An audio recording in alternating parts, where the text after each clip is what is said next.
Seigneur, parle-nous. Manifeste ton onction, ta puissance au travers de ta parole. Brise les jougs à nos coups, ôte les fardeaux de nos épaules. Seigneur, imprègne-nous de ta parole. Que toute opposition à cette parole soit anéantie au nom de Christ Jésus. Seigneur, que cette parole ne soit pas influencée par quelque force extérieure que ce soit, par quelque énergie négative que ce soit, au nom de Christ Jésus. Seigneur, nous nous réfugions, couverts par ton sang.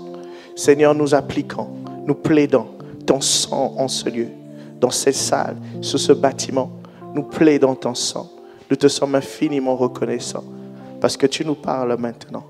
À toi soit la gloire. Dans le nom de Jésus, nous avons prié. Amen. Amen, amen. Tu peux acclamer Jésus. Acclame le Seigneur. Acclame le Seigneur. Hier, quand tu acclamais pour les présidents de ce monde, tu acclamais plus fort que ça. Tu poussais des cris. Acclame, acclame, acclame, acclame pour le roi de gloire, le Seigneur des seigneurs, le créateur du ciel et de la terre. Il est ton créateur. Il est digne de nos acclamations. Acclame.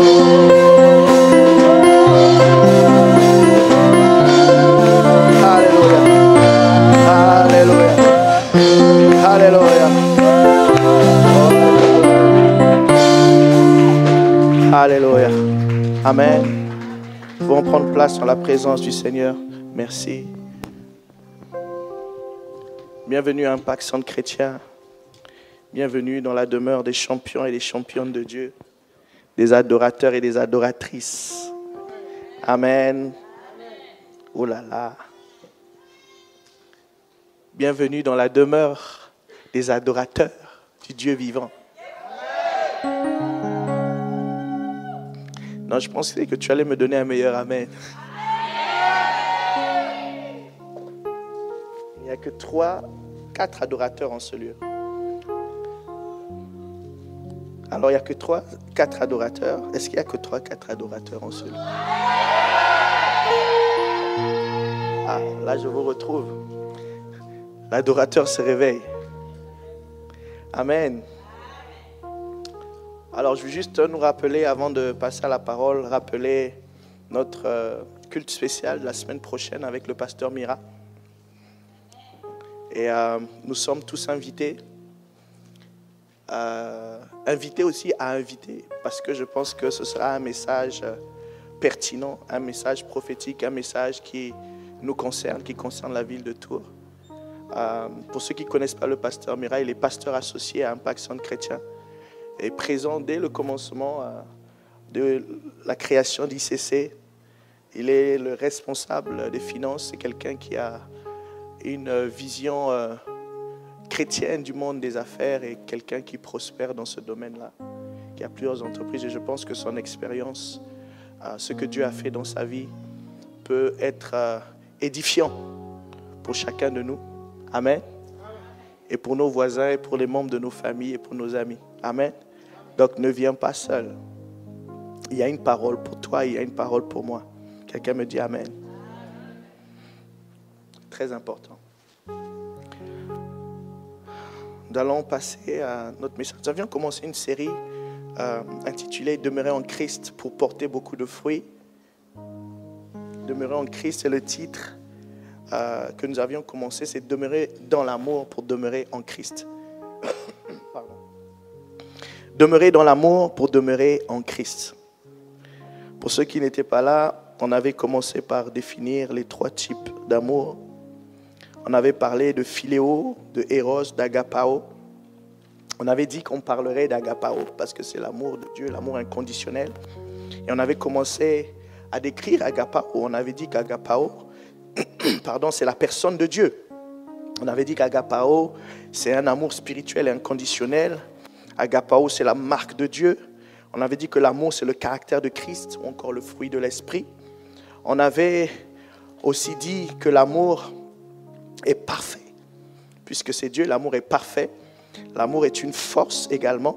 C'était notre point 6. On avait dit que l'amour, c'est le carburant de toutes nos relations en Christ. En point 8, on avait dit que l'amour, c'est l'antidote contre la peur. L'antidote contre la peur. Et nous étions à notre point 9. Qu'est-ce qu'on avait dit au point 9? L'amour déclenche la manifestation de Dieu. Amen. L'amour déclenche la manifestation de Dieu. On avait dit que l'amour, c'est comme un interrupteur. Amen. L'amour, c'est comme un interrupteur. L'amour déclenche la manifestation de Dieu et donc il déclenche la manifestation du Saint-Esprit. On avait aussi dit que l'amour déclenche la manifestation de l'onction du Saint-Esprit. On avait dit que c'est une combinaison. Il y a l'amour qui est notre motivation, mais il y a aussi la conscience que nous avons, que nous sommes un. Amen. Nous sommes un. Le Seigneur ne va pas nous joindre une deuxième fois parce que l'Esprit de Christ, l'Esprit de celui qui est le Messie, celui qui est loin par excellence, habite en nous. Donc si son esprit habite en nous, son esprit est un. Et il habite en nous et donc nous sommes un. Nous devons être conscients de ça. L'amour c'est l'interrupteur, mais l'onction c'est le système électrique. Amen. Donc tu as besoin de l'un et de l'autre. Si tu allumes juste l'interrupteur, qu'il n'y a pas de système électrique, point de lumière. Si tu mets juste le système électrique, point de lumière parce que pas d'interrupteur. Est-ce qu'on est ensemble? On doit être conscient que nous sommes un. On doit arrêter de courir d'église en église pour chercher l'onction, pour que quelqu'un nous impose les mains. Et maintenant, il y a des gens qui usent de créativité, qui imposent maintenant les pieds. Pourquoi? Parce qu'ils trouvent des gens qui courent d'église en église pour qu'on leur impose les mains. Alors que tout est en toi. Dis à ton voisin, tout est en toi. Le Saint-Esprit est en toi, tout est en toi. Colossiens 2,10 nous dit, nous avons tout pleinement en lui. Quel que soit ce que tu cherches, je ne sais pas ce que tu cherches, quel que soit ce que tu cherches, cela se trouve en Christ et Christ est en toi. Maintenant, le Seigneur te dit que tu dois en être conscient et pour déclencher la manifestation de Christ par l'onction du Saint-Esprit, tu dois être motivé par l'amour. Amen. Et on avait dit concrètement, on le fait comment? Concrètement, on le fait par le langage de l'amour. Amen. On avait dit que le langage de l'amour met Dieu en mouvement. On avait dit que si tu parles et que ta motivation, ce n'est pas l'amour, tu es comme une cymbale qui résonne. Amen. Un airain qui résonne et une cymbale qui retentit. L'autre ne te comprend pas. Ton voisin ne te comprend pas. Pourquoi? Parce que ce que tu dis n'est pas motivé par l'amour. Donc concrètement, l'onction se manifeste comment? L'onction est diffusée par tes paroles lorsque tu parles par amour. Amen. Tu dois parler par amour. Dis à ton voisin, tu dois parler par amour. Tu dois parler par amour. Tu dois parler à ton voisin par amour, à ton conjoint par amour. Tu dois parler à tes enfants par amour. Tu dois parler à tes collègues par amour. Tu ne parles pas par émotion. Tu ne parles pas par rapport à comment l'autre t'a parlé. Tu parles par amour. Pourquoi? Parce que ton Dieu est amour. Tu dois être comme ton Père. Amen. Tu ne fais pas les choses parce qu'il t'a fait ci. Tu fais les choses parce que tu sais qui tu es. Amen. Et dans la société, lorsque tu agis comme ça, tu peux paraître comme vulnérable, comme faiblard, comme quelqu'un qui n'a rien compris. On peut dire que tu es bête. Mais lorsque tu le fais, l'onction de Dieu se met en mouvement et il travaille pour toi. Dis, il travaille pour toi. Amen. On avait également dit que concrètement, cela se fait par la contribution de l'amour. Amen. Lorsque ma contribution est motivée par l'amour, l'onction se met en mouvement. Amen. L'onction construit. On avait pris l'exemple, je pense qu'on se souvient de cet exemple, de cette jeune dame qui a été ramenée aux États-Unis par sa sœur. Et à cause de l'absence de l'amour, il n'y a plus d'unité dans la famille. Même si elle a contribué dans la vie de sa sœur, en la faisant venir aux États-Unis. Pour ceux qui étaient là, si tu n'étais pas là, tu peux prendre la carte Gold ou le CD selon le cas. Amen. Donc tu peux contribuer dans la vie de quelqu'un sans que ta contribution ne soit bénéfique. Sans que ta contribution ne soit appréciée. Sans que ta contribution ne soit acceptée. Pourquoi? C'est pas que la personne est ingrate. C'est que dans la motivation, il n'y avait pas l'amour. La contribution n'était pas motivée par l'amour. Quelqu'un me dit Amen. Et aujourd'hui, nous allons parler du service de l'amour. Le service de l'amour met Dieu en mouvement. Amen. Le service de l'amour, mesure, mouvement. 1 Corinthiens 13, verset 3. 1 Corinthiens 13, verset 3. Et quand je distribuerai tous mes biens, on y est. J'entends des pages être tournées. Est-ce qu'on y est? Tu dois avoir ta Bible. Amen.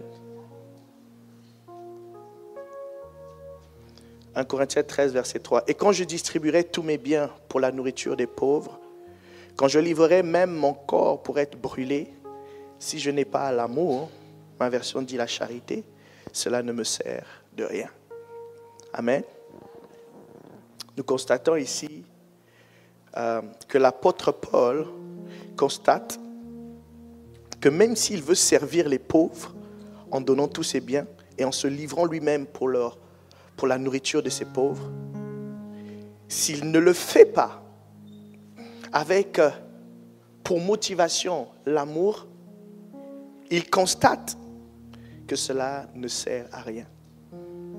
Ça veut dire que cela n'est pas utile. Amen. Cela n'est pas bénéfique. Ça veut dire que le service dans lequel il est engagé n'atteint pas les objectifs qu'il avait à cœur. Amen. Donc l'apôtre Paul nous dit que servir une cause sans amour pour les bénéficiaires de cette cause ne nous permet pas de bien servir cette cause. Ne nous permet pas de servir cette cause avec excellence. Est-ce qu'on en sent? Reconnaissant que si nous voulons protéger les animaux et que nous n'aimons pas les animaux, ce sera difficile. Nous aurons du mal à protéger les animaux. Nous aurons du mal à comprendre comment les protéger, comprendre leur vulnérabilité, comprendre ce qui est la meilleure décision, ce qui est la meilleure chose à faire pour les préserver et les protéger. Est-ce qu'on est ensemble? Tu ne peux pas dire que tu es un défenseur des animaux et que tu n'aimes pas les animaux. C'est comme quelqu'un qui est à l'école du dimanche, qui est moniteur mais qui n'aime pas les enfants. Ça ne marchera pas. Cette personne ne saura pas faire son travail avec excellence. Amen.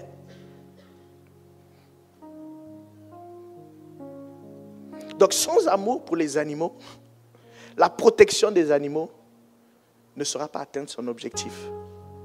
Ça ne sera pas bénéfique pour les animaux. Je ferai du bruit, mais je n'atteindrai pas mes objectifs.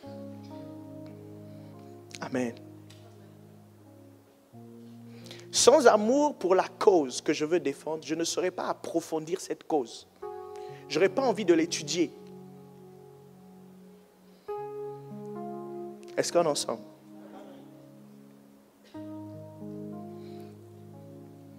Donc le Seigneur nous invite à avoir pour motivation à la cause dans laquelle nous sommes engagés l'amour. Si nous sommes engagés à servir Dieu, nous devons aimer Dieu.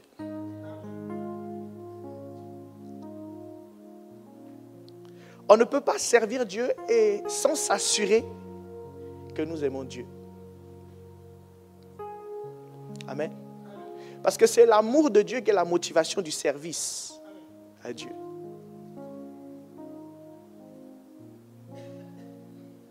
Est-ce qu'on est ensemble? Et lorsque nous aimons Dieu, nous finissons par nous aimer nous-mêmes. Nous finissons par nous voir en Dieu. Et quand nous nous aimons nous-mêmes, nous finissons par aimer les autres. Parce que la Bible nous dit, c'est le deuxième commandement. Tu commences par le premier.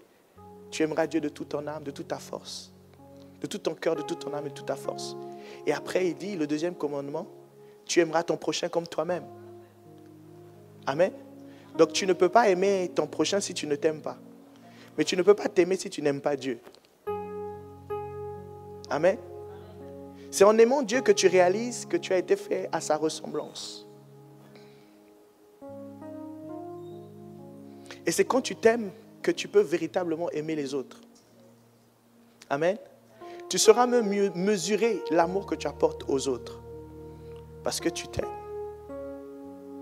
Quand tu offres un cadeau à quelqu'un, tu dois te dire, si moi on m'offre ce cadeau-là, est-ce que je serai content?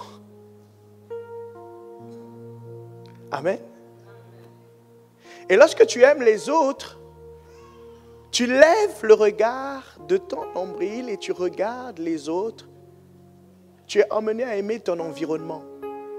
L'environnement qui te reçoit et qui reçoit les autres. Tu es emmené à aimer la création. Amen. Et lorsque tu décides de servir Dieu, tu sers les hommes et tu sers la création. Amen. Pourquoi? Parce que il est la source de toute créature et la source de toute création. Amen. Il nous l'exprime de plusieurs manières. Dans Matthieu 25, verset 34 ou verset 40, il dit, « Et le roi leur répondra, je vous le dis en vérité, toutefois que vous avez fait ces choses à l'un de ces plus petits de mes frères, c'est à moi que vous les avez faites. » Amen. Donc, en servant ses enfants, en aimant ses enfants, on l'aime lui et on le sert lui. Est-ce qu'on en sent?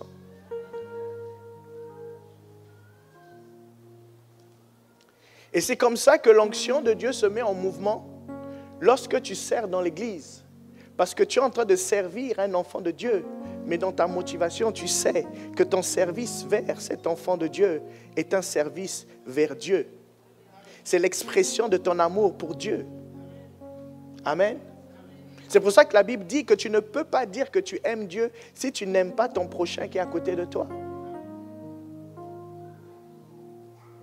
Est-ce qu'on en sent? Ce n'est que lorsque tu as cette motivation que ton service à l'égard des hommes devient efficace. Tu crées un canal pour que le Saint-Esprit se mette en mouvement. Parce que là, tu fais la volonté du Père. Tu réjouis le cœur du Père. Amen. Le Seigneur Jésus le dit à Pierre. Pierre, après avoir trahi Jésus, il règle ses comptes avec le Seigneur à un moment donné, avant que le Seigneur ne s'en aille. Et le Seigneur lui pose la question, Pierre, m'aimes-tu?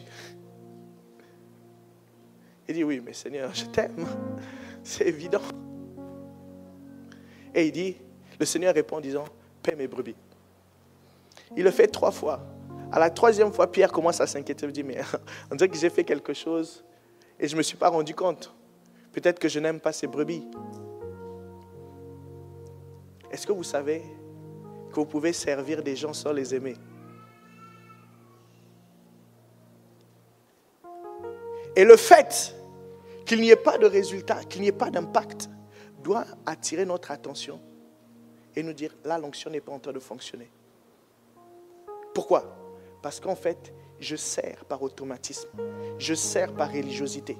Je sers parce qu'on m'a donné une instruction et je suis bien élevé, bien éduqué. Organisé, quand on me dit de faire quelque chose, je le fais. Mais je n'ai pas pour motivation l'amour.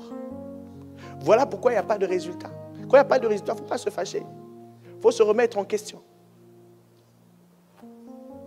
Est-ce que mon service est motivé par l'amour? Amen. Lorsque mon service est motivé par l'amour, il y a des résultats. Les apôtres, l'Église primitive nous le montre. Tous ces résultats, c'est parce qu'ils avaient compris. D'ailleurs, le Seigneur Jésus avait dit à Pierre, paie mes brebis. Il y a une façon pour me montrer que tu m'aimes, paie mes brebis. Occupe-toi de mes enfants.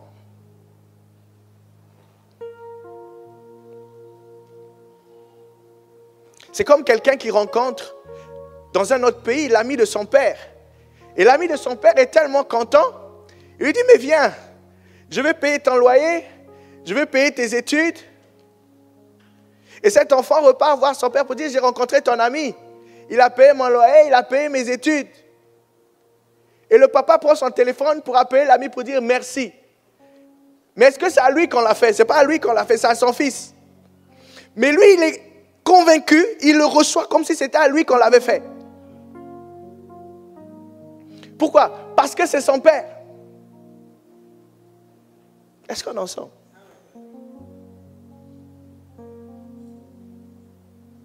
Tout ce que tu auras fait à ses plus petits, c'est à moi que tu l'auras fait. Qu'est-ce que le Seigneur Jésus dit à Paul sur le chemin de Damas? Pourquoi me persécutes-tu? Paul persécutait l'Église, les enfants de Dieu, mais pas Jésus. Il dit, mais qui es-tu? C'est moi Jésus que tu persécutes. Qu'est-ce que j'essaie de dire?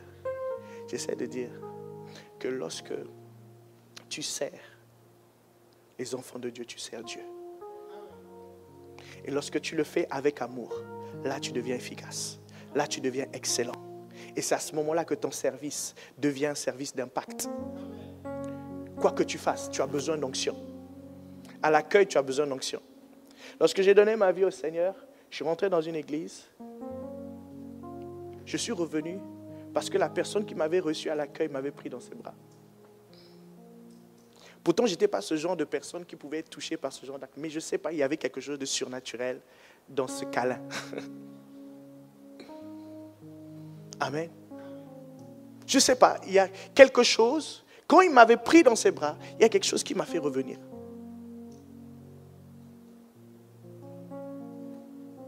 L'onction était à l'œuvre, était en mouvement, même à l'accueil. L'onction est à l'œuvre, même dans la navette. Il y a quelqu'un qui peut recevoir son message dans la navette, par le conducteur de la navette. Son message n'est pas forcément le message du pasteur. Son message est peut-être le message que le conducteur de la navette va lui donner. Mais faut-il encore que ce conducteur de navette serve avec amour? Amen. Quelqu'un peut venir en ces lieux et être touché simplement par la louange parce qu'il y a un chantre qui sert avec amour.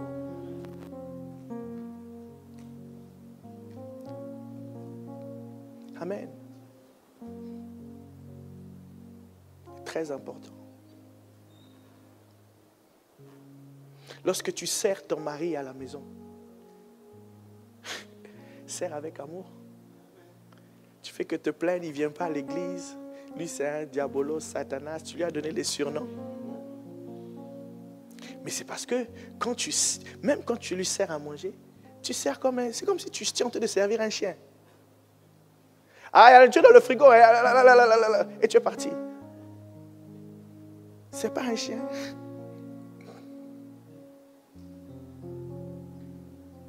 Lorsque tu sers avec amour, il est touché. Il se dit, waouh, cette femme. Il oublie tes erreurs. Il oublie tes faiblesses. Pourquoi? Parce que l'onction est à l'œuvre à cause de la motivation. Et lorsque tu sers, tu es consciente que tu as l'onction en toi. Tu es une servante ointe.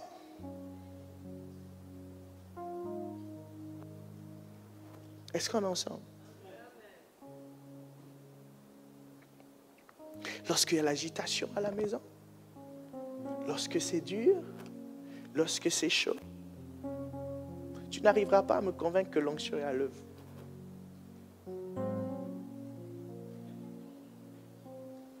Si l'onction n'est pas à l'œuvre, c'est qu'il n'y a pas d'amour. Amen.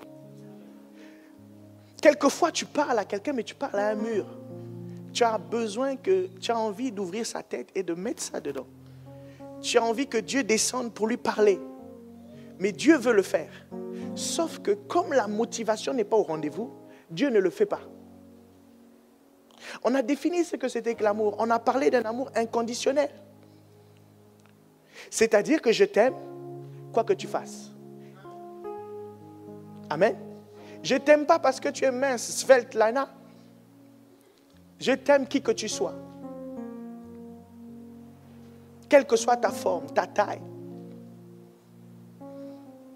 Peut-être Peut-être que tu ne l'insultes pas, mais tu insultes les enfants. Regarde la taille comme ton père. Elle n'insulte pas. Une insulte par ricochet.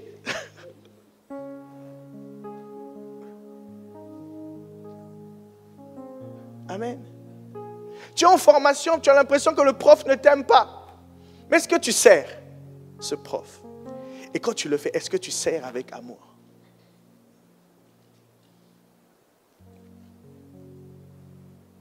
Nous sommes généralement focalisés, centrés sur nous. Nous attendons que les gens nous aiment. Et nous voulons qu'ils nous comprennent. Et ça nous empêche même de servir. Je ne sers plus. Parce qu'ici, on ne me comprend pas. On ne prend pas mes propositions. On ne voit pas les bonnes choses en moi. Moi aussi, j'ai un ministère. Mais est-ce que tu aimes les gens? Quel que soit le puissant ministère que l'on peut recevoir, si ce n'est pas motivé par l'amour, rien ne se passera. Ce n'est pas une prophétie. C'est écrit dans la Bible. Tu peux aller louer des locaux grands, mettre des chaises en or. Tu auras l'embarras du choix sur là où tu vas t'asseoir.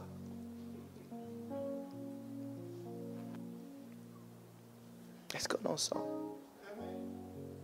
Et c'est valable pour les enfants. Cet enfant me résiste. Quand je lui dis quelque chose, il ne fait pas. Toi, Jimmy, viens ici. J'espère qu'il n'y a personne qui s'appelle Jimmy. Bobo, tu es toujours comme ça.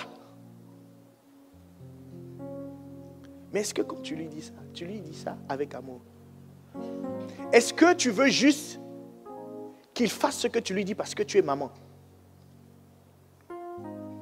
Tu oublies que c'est un service. Tu sers Dieu en servant cet enfant. L'enfant là ne t'appartient pas. Il appartient à Dieu. Il t'a été confié pour un temps. Arrête de le séquestrer.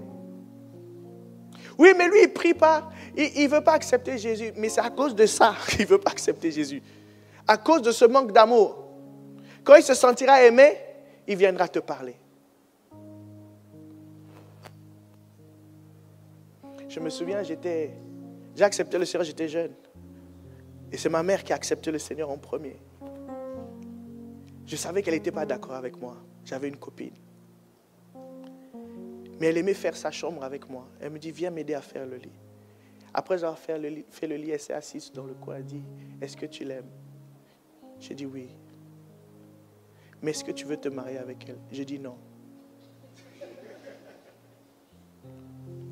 Et elle me dit pourquoi? Et on se met à discuter. Elle ne m'avait pas jugé. Elle ne m'avait pas dit, toi tu ne veux pas accepter le Seigneur Satanas.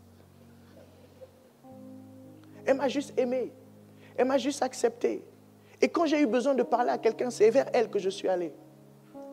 L'onction était en mouvement. Quand elle me disait, viens prier, je venais. Pourquoi? Parce qu'elle m'aimait juste. Peu importe. Elle savait que j'allais en boîte de nuit.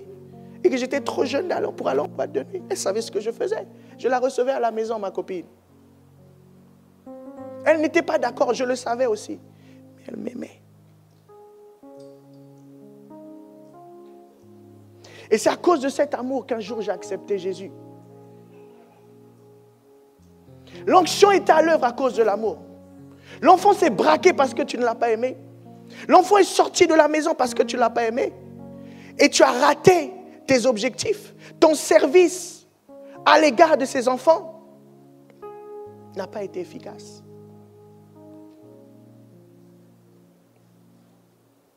Amen. Tu veux que l'église croisse? Mais est-ce que tu aimes les gens? Est-ce que l'onction qui est en toi est en mouvement? Tu attends l'onction qui est chez le pasteur? Ce n'est pas suffisant pour construire une église dynamique, forte et grande. Il faut que l'onction qui est en chacun de nous soit en mouvement. Il faut qu'on s'intéresse aux autres.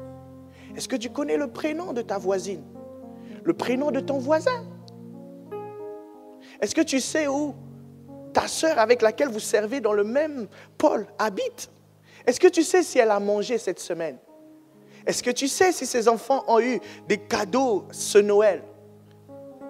Est-ce que tu sais ce que ta sœur traverse? L'onction ne peut pas être en mouvement si tu ne sais pas, si tu ne t'intéresses pas. Parce que c'est l'enfant de Dieu. Oui, mais elle parle mal. Mais c'est l'enfant de Dieu quand même.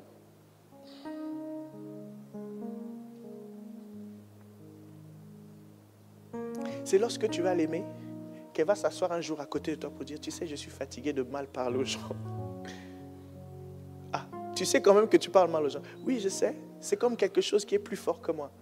Et là, tu pourras l'enseigner. Là, elle te dit, voici, fais ton ministère maintenant. Mais elle ne viendra jamais s'asseoir à côté de toi si elle se sent jugée, si tu ne l'aimes pas. S'il n'y a pas un petit bonjour, un petit sourire, malgré son attitude. L'onction n'agira jamais dans ces conditions-là, s'il n'y a pas d'amour.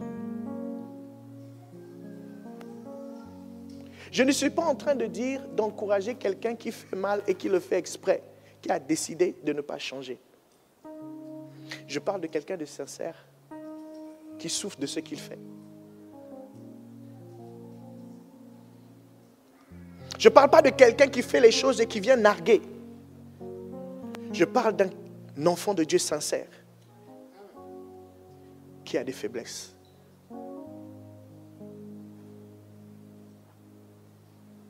Parce que celui qui fait exprès, bon, comme je t'enseigne l'amour, ne fait rien. Envoie-le-moi, je veux m'en occuper.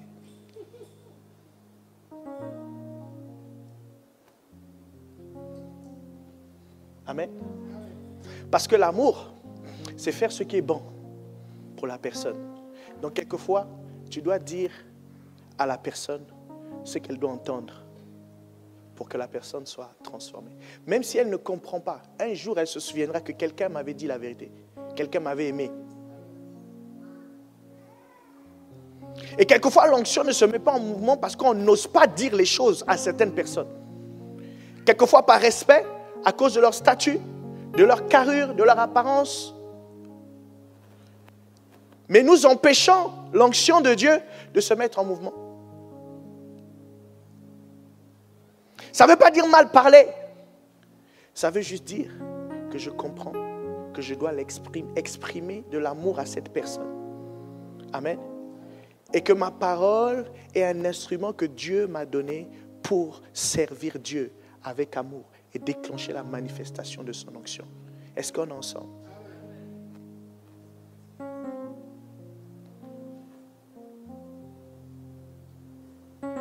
Dieu est amour.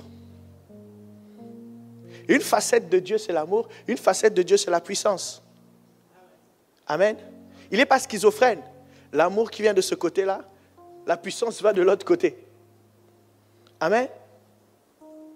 Les deux agissent ensemble. Les deux doivent agir ensemble. Amen.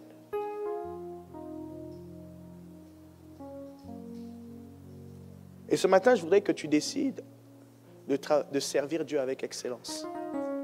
Servir Dieu avec excellence, d'être conscient que cette excellence-là est produite par le Saint-Esprit et par son onction qui est à l'œuvre. Amen. C'est une grâce que le Seigneur te donne. Et la motivation de ce service, c'est l'amour. Ce service se fait avec la conscience que nous sommes un. Amen.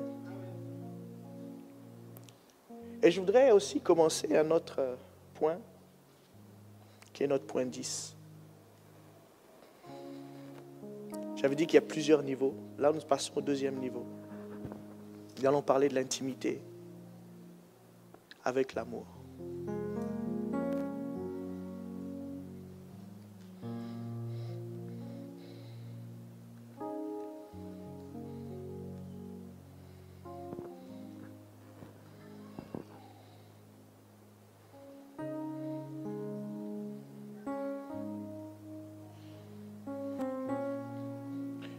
Éphésiens 3,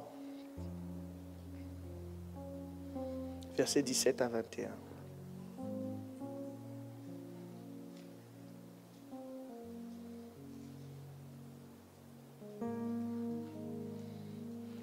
Éphésiens 3, versets 17 à 21.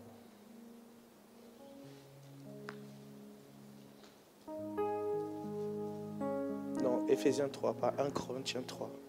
Éphésiens 3. Versets 17 à 21. Je lis. En sorte que Christ habite dans vos cœurs par la foi, afin qu'étant enracinés et fondés dans l'amour, vous puissiez comprendre avec tous les saints quelle est la largeur, la longueur, la profondeur et la hauteur, et connaître l'amour de Christ qui surpasse toute connaissance, en sorte que vous soyez remplis jusqu'à toute la plénitude de Dieu. Or, à celui qui peut faire, par la puissance qui agit en nous, infiniment, au-delà de tout ce que nous demandons ou pensons, à lui soit la gloire dans l'Église et en Jésus-Christ, dans toutes les générations, au siècle des siècles. Amen. Amen. Le verset 17 nous dit, en sorte que Christ habite dans vos cœurs par la foi, afin qu'étant enracinés et fondés dans l'amour. Amen. Ce verset nous dit simplement que Christ habite dans nos cœurs. À partir du moment où nous croyons en Jésus-Christ en tant que notre Seigneur et notre Sauveur, Christ vient habiter dans nos cœurs. Amen. On a défini ce que c'était Christ. Mais lorsqu'on parle de Christ ici, on parle de l'Esprit de Dieu qui vient habiter dans nos cœurs. Amen. Mais cela se fait par la foi. C'est par la foi qu'il vient habiter dans nos cœurs. Et si tu as accepté Jésus-Christ comme ton Seigneur et ton Sauveur, Christ est venu ce jour-là habiter dans ton cœur. Et il nous dit, afin qu'étant enracinés et fondés dans l'amour, vous puissiez comprendre. Ça veut dire que si Christ habite dans nos cœurs, Christ est enraciné dans l'amour. L'amour habite dans ton cœur. Amen. Et si tu veux demeurer en Christ, tu dois demeurer dans l'amour. Amen. Amen. Si tu veux être fondé en Christ, si tu veux agir à partir de Christ, tu dois être fondé, enraciné dans l'amour. Amen. Christ n'agit pas en indépendance avec son amour. Lorsque son amour agit, c'est lui qui agit. Est-ce qu'on est ensemble? C'est très important. Et le Seigneur veut que nous soyons fondés et enracinés dans l'amour. Parce que c'est la condition pour que Christ demeure en nous, agisse en nous, s'exprime en nous. Est-ce qu'on est ensemble? Nous devons donc faire le travail conscient d'être enracinés dans l'amour. Amen. Fondés dans l'amour. Ça veut dire que nous ne faisons rien en dehors de l'amour. Amen. Un arbre qui est enraciné en profondeur, si le vent souffle, le vent ne l'emporte pas. Amen. Et quelles que soient les circonstances de la vie, nous devons nous assurer que nous sommes enracinés dans l'amour. Amen. C'est un travail conscient qui doit être fait en chacun de nous. C'est lorsque nous serons enracinés dans l'amour que nous serons à mesure de comprendre.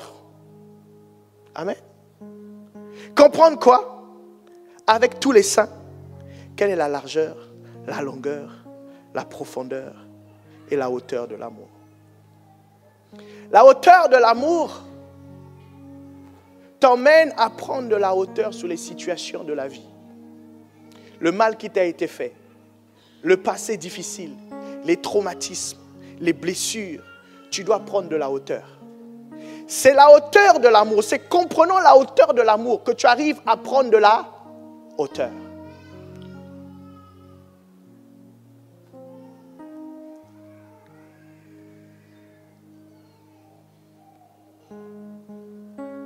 Amen.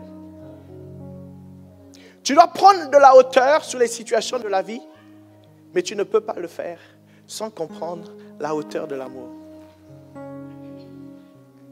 Est-ce qu'on est ensemble? Tu dois prendre de la hauteur par rapport aux blessures, aux amertumes, toutes les choses négatives, les embûches qui sont en face de toi. Tu dois prendre de la hauteur. Amen. Mais tu ne peux pas prendre de la hauteur si tu as des excédents de bagages. Des choses comme l'amertume, la peur, les traumatismes. Tu ne peux pas prendre de la hauteur avec ça. Lorsque tu décides de pardonner, lorsque tu comprends l'amour et que tu t'abandonnes à l'amour, on va voir comment tu t'abandonnes à l'amour. Tout de suite, tu deviens léger. Tu prends de la hauteur. Amen. Parce que blessure, il y en aura. Tant que tu es sur la terre, il y aura des défis. Le Seigneur ne nous dit pas, est-ce que nous passerons par le feu? Il dit, quand nous passerons par le feu. Nous savons que nous passerons par le feu. Tu ne peux pas vivre sur cette terre sans défis. Il y aura des défis. Il y aura des traumatismes. Il y aura des scandales. Tu dois prendre de la hauteur. Ta chair ne peut pas prendre de la hauteur. Ton humanité a du mal à prendre de la hauteur. Ta personnalité a du mal à prendre de la hauteur. Mais il faut comprendre la hauteur de l'amour de Dieu pour être capable de prendre de la hauteur. Amen. Et ce que le Seigneur nous dit ici, c'est que tu dois aussi comprendre la profondeur de son amour. La profondeur de son amour. C'est lorsque tu arrives à rentrer en profondeur dans tes relations. Lorsque tu n'es pas superficiel. Amen. Quelquefois, nous avons des relations superficielles. Pourquoi? Parce que nous ne creusons pas dans les relations. Dès qu'on te blesse un peu, ah non, non, moi, c'est fini. Dès qu'on te déçoit un peu, ah non, non, non, c'est terminé. Tu ne vas pas en profondeur. Parce que tu n'as pas compris la profondeur de l'amour. Est-ce qu'on est ensemble? La profondeur de l'amour te conduit à insister, même lorsque en face, il y a un mur. La profondeur de l'amour te conduit à creuser encore, prier pour cette personne. Prier pour les défis que tu as en face concernant cette personne, concernant cette situation. Est-ce que ton amour est profond? Ou est-ce que tu as l'habitude de laisser tomber les gens?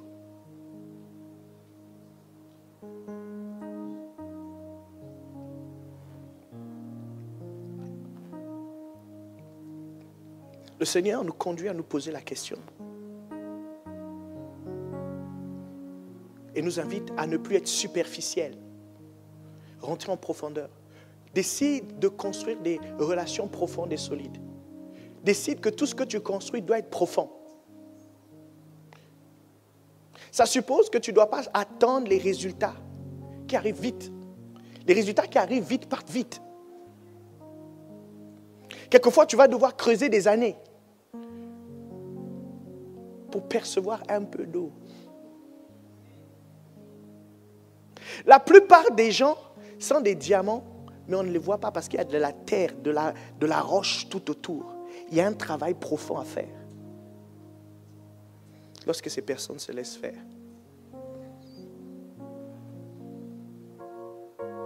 Est-ce qu'on est ensemble? Comprendre, être enraciné dans l'amour, nous emmène à comprendre la longueur de l'amour. La longueur de l'amour, c'est ta capacité à aller vers les gens. Jusqu'où tu vas détermine ta longueur. Amen. Jusqu'où tu vas pour atteindre les gens. Jusqu'où tu vas pour chercher les gens. Jusqu'où?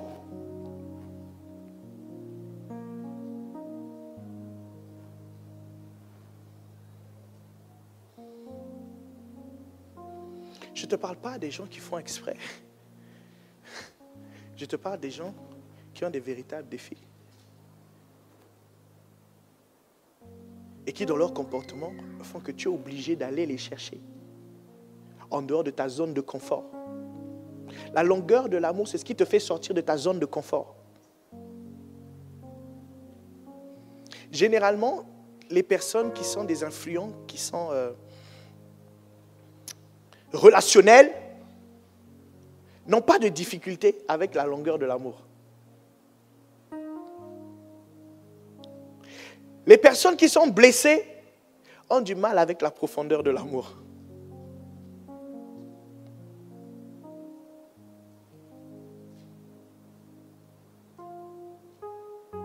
Jusqu'où tu peux aller? Aller le plus loin vers les gens. Est-ce que la longueur de ton amour est petite ou est-ce qu'elle est étendue?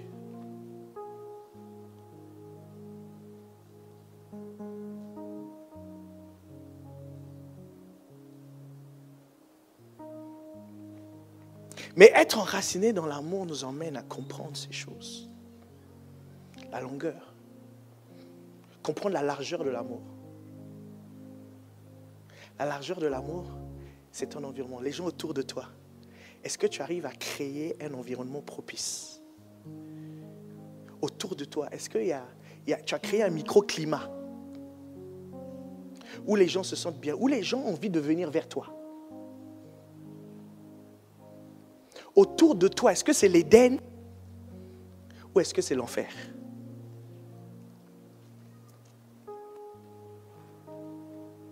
Parce que si autour de toi, les gens ont l'impression que tu te transformes en accusateur, il n'y aura personne.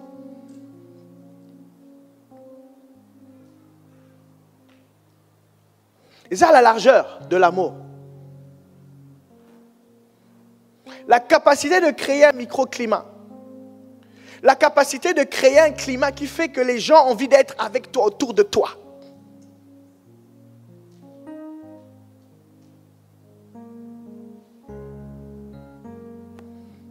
Mais là, c'est quand tu es enraciné et fondé dans l'amour.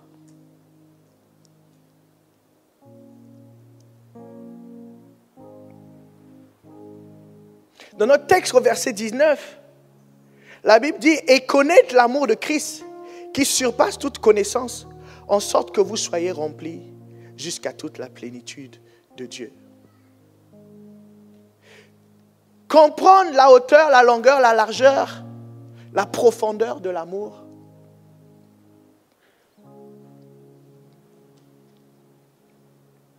C'est très important. Mais ça arrive lorsque tu connais l'amour de Christ. Le mot qui est utilisé ici, par connaître l'amour de Christ, c'est le mot grec ginosko. Ginosko est employé pour parler des relations sexuelles aussi, notamment pour parler des relations sexuelles entre un homme et une femme. Donc ce que le Seigneur est en train de dire ici, c'est que tu dois devenir intime à l'amour de Christ. Amen. Tu dois devenir intime à l'amour de Christ pour être capable de comprendre la hauteur, la longueur, la largeur, la profondeur de l'amour. Et ce n'est qu'à ce moment-là que ton amour va surpasser toute connaissance. Ton amour va surpasser les circonstances. Ton amour va surpasser les difficultés. Ton amour va surpasser les oppositions, les barrières. C'est lorsque tu deviens intime, lorsque tu gynosco l'amour, que tu arrives à comprendre. Généralement, quand quelqu'un est loin, tu ne le comprends pas. Tu vois, tu essaies d'interpréter, mais tu ne comprends pas. Mais quand tu deviens un intime de cette personne, quand elle pose une action, tu sais pourquoi elle l'a fait. Amen. Là, il dit que nous devons être intimes à l'amour de Christ. Dans le livre de 1 Jean 4, on l'avait lu, je crois que c'est 5 versets 15 à 18. Il dit, nous avons connu l'amour de Dieu, nous l'avons reçu et nous l'avons cru. Amen. Et c'est comme s'il parlait d'une personne. Il est en train de parler du sacrifice de Jésus-Christ, qui est l'expression de l'amour du Père. Il est en train de dire que tu dois être intime avec l'œuvre parfaite, complète, achevée de Christ à la croix. Tu dois chercher à comprendre quels sont les systèmes, les mécanismes qu'il a mis à l'intérieur pour exprimer son amour à son enfant que tu es. Tu dois le maîtriser pour arriver à comprendre et pour arriver à être intime. Amen. Tu dois savoir c'est quoi le salut. Tu dois savoir qu'il y a l'adoption dans le salut. Ça veut dire quoi l'adoption? La justification, la régénération. Qu'est-ce qui s'est passé? Et tout ça, c'est l'expression de l'amour du Père. Qu'est-ce qui s'est passé à la croix? Il y a le pardon, il y a la justification, il y a la substitution à la croix, il y a l'identification. Toutes ces choses, tu dois devenir intime de ces choses pour comprendre véritablement cet amour. Autrement, tu ne pourras pas le communiquer.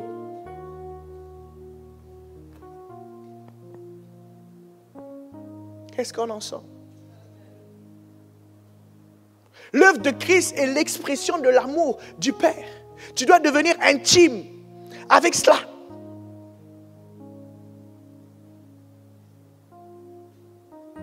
Pourquoi tout un livre? Autour de ce livre, au centre de ce livre plutôt, un homme est allé mourir à la croix. Et ainsi je suis sauvé. Pourquoi un homme va mourir à la croix et il y a un tremblement de terre et le ciel devient noir?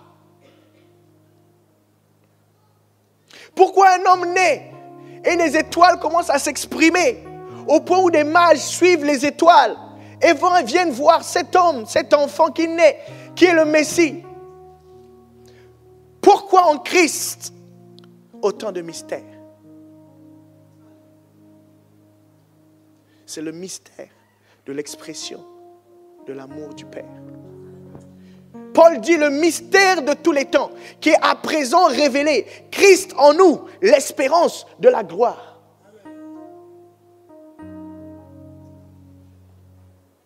Il faut que tu arrives à percer ce mystère. Et pour percer ce mystère, tu dois devenir intime à l'amour de Christ.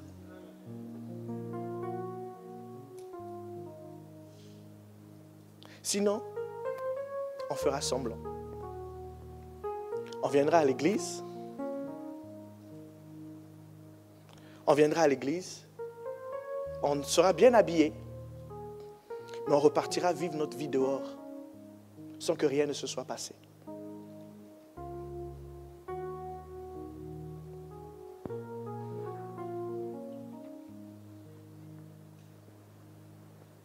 Lorsque la Bible te présente la hauteur, la longueur, la largeur, remarque que ça fait la forme d'un cube. Il y a une hauteur, une longueur, une largeur et une profondeur. C'est comme un cube. Mais ce cube-là, c'est la description de Dieu aussi. Puisque c'est la hauteur, la longueur, la largeur, la profondeur de l'amour de Dieu. Et Dieu est amour. Ça veut dire quoi? Ça veut dire que cette hauteur, cette longueur, cette largeur, cette profondeur sont infinies, illimitées. Il n'y a pas de fin à cela. Il nous donne quelque part la forme de Dieu.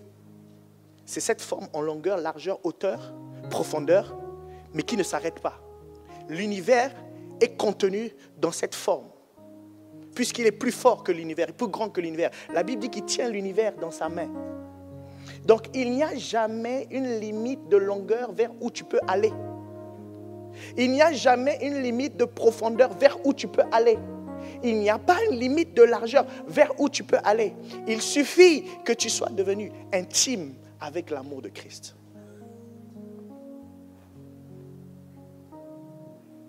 Amen. C'est comme une forme cubique, mais qui n'a pas de fin. En fait, à ce niveau-là, notre intellect ne peut pas suivre.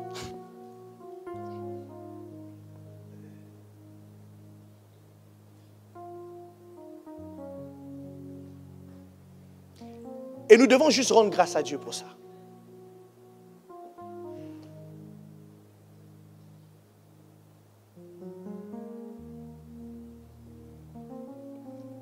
Il dit quelque chose.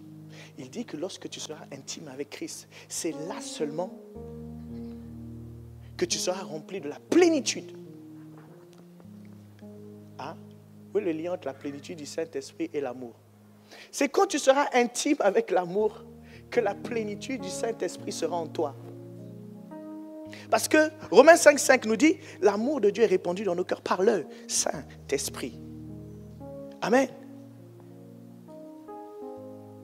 C'est quand tu atteins la dimension de la plénitude que des sujets de prière sont exaucés sans que tu les aies priés. C'est dans cette dimension-là que quand tu arrives quelque part, il y a un problème, le problème est réglé parce que toi tu es arrivé. Amen. Tu ne me crois pas? Il le dit à la fin. Il dit, or, à celui qui peut faire, par la puissance qui agit en nous infiniment au-delà de tout ce que nous demandons ou pensons. Amen. Par celui qui agit en nous, par la plénitude qui est en nous, il fait au-delà de ce que nous pensons et imaginons. Mais ça se fera lorsque tu seras devenu intime avec l'amour de Christ. Quand tu deviens intime avec l'amour de Christ, le signe, c'est que tu arrives à voir Christ dans l'Ancien Testament. Les préfigurations de Christ deviennent évidentes pour toi. Pop, pop, pop, pop.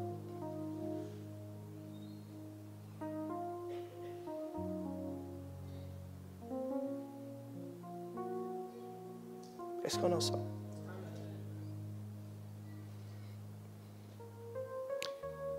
Ça, c'est une dimension de commandeur. Quand tu arrives, la chose se fait. Tu as juste pensé. Tu arrives, ça s'est fait comme tu as pensé. Et non seulement ce que tu as pensé, mais au-delà de ce que tu as pensé. La plupart du temps, on voit la difficulté de l'amour. Tu dois pardonner celui qui t'énerve. Tu dois aller chercher celui-là qui te pose des problèmes. Donc tu vois cette difficulté-là. Mais vois le bénéfice.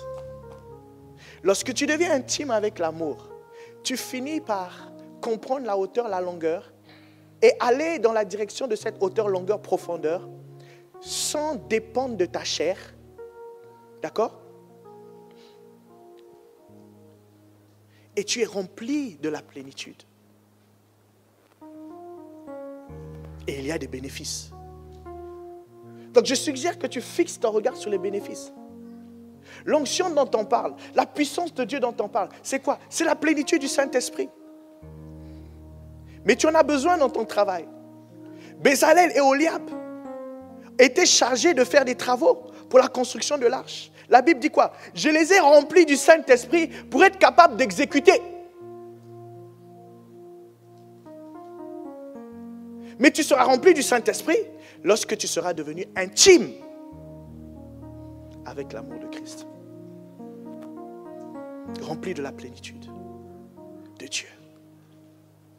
Amen. Je vais t'inviter à te tenir debout. Et tu vas élever la voix. Tu vas dire au Seigneur, Seigneur, je veux être un intime de l'amour de Christ. On a pris plusieurs semaines pour décrire ce que c'est que ton amour.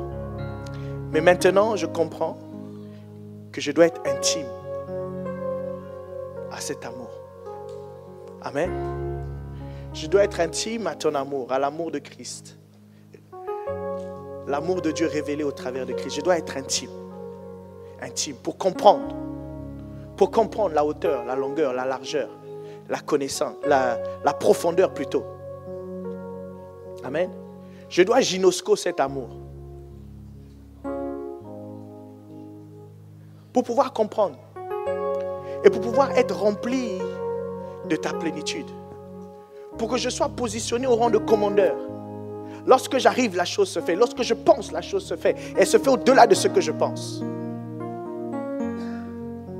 Cet amour qui a été décrit, je vais devenir intime de cet amour.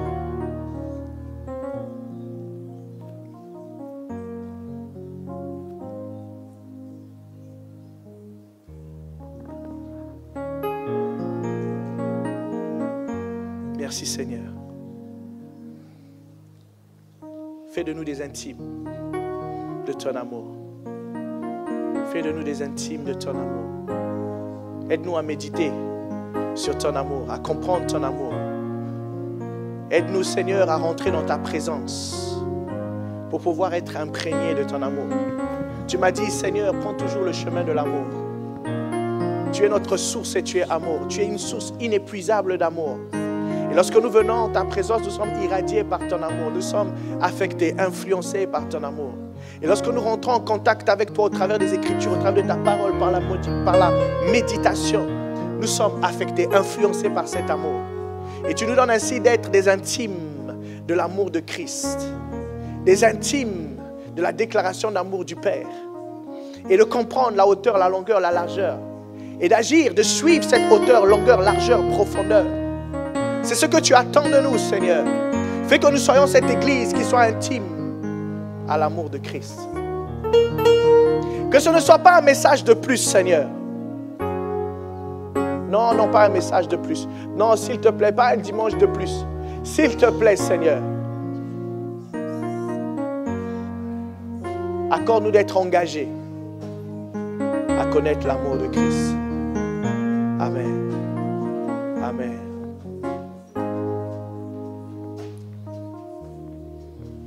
Merci Seigneur. Amen. Est-ce que tu peux acclamer le Seigneur pour sa parole?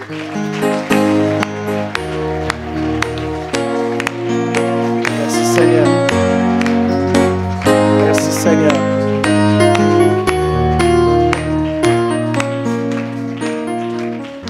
Amen. Nous allons passer à un moment qui est important, le moment des offrandes.